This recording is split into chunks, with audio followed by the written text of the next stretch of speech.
it is possible to get snapshots of just how rich the biblical foundation of our social vision is.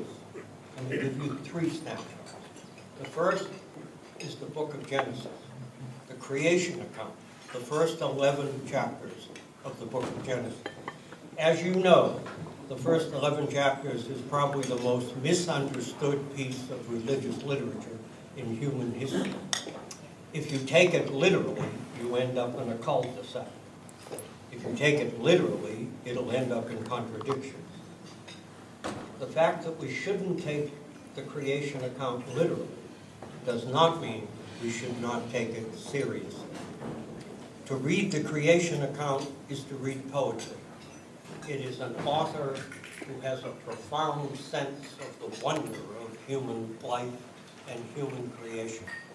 And with that sense of wonder, he begins to sketch out the picture of the world. And so God creates the world like a symphony, a kind of rising movement. There is nothing, and then there is something. There is darkness, and then there is light. There is light, vegetation, animal. And then at the pinnacle of creation, God says, like unto me, I will make them. And that is the cornerstone and the foundation of Catholic social ministry, that every human being is the image of God. The first step of building the social vision. Every human person is the image of God. The second step coming from Genesis is when God, again, metaphorically, but really, entrusts the world to men and women. He does it by telling them to name the animals. In the scriptures, when you name something, you're responsible for it. So the sacredness of the human person is the first truth of Genesis. The second truth is we are responsible for God's world.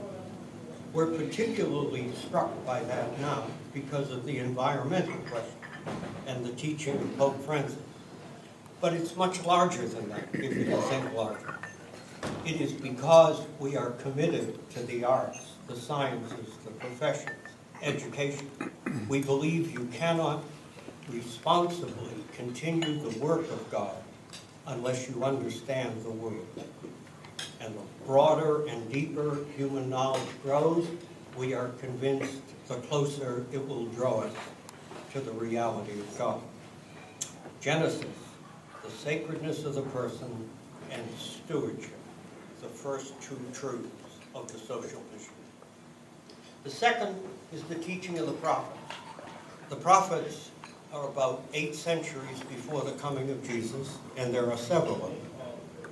But we'll cut through that while you eat dessert, because to deal with all the prophets, we'd be here until Thanksgiving. So all of them have different theological insight. But there is one theme that runs through the prophets. The prophets were the moral conscience of Israel. And the prophets always said to the Israelites, the quality of your faith is dependent on the character of justice in the land. Where you stand with God depends on how you stand with each other. And then the prophets would say, and we will tell you how you judge the character of justice in the land. In every age, in every society, you are to ask how the widows, the orphans, and the resident aliens fare among you, as the first reading tonight told us.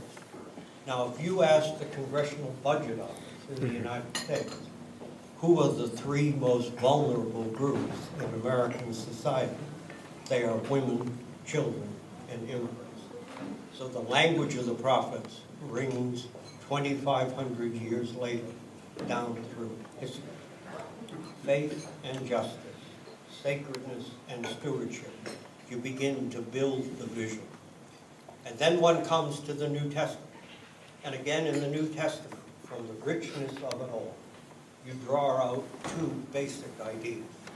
The incarnation and the 25th chapter of Matthew's Gospel. The incarnation The incarnation tells us who we are as human beings.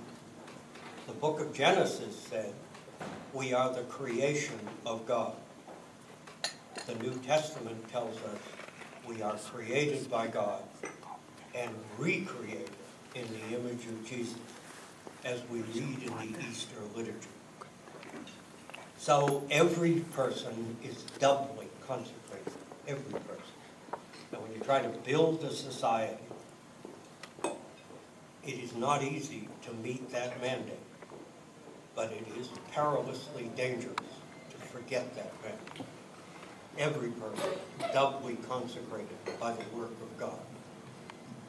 And then, to just be clear, the 25th chapter of Matthew's Gospel, which is often called the judgment of the nations.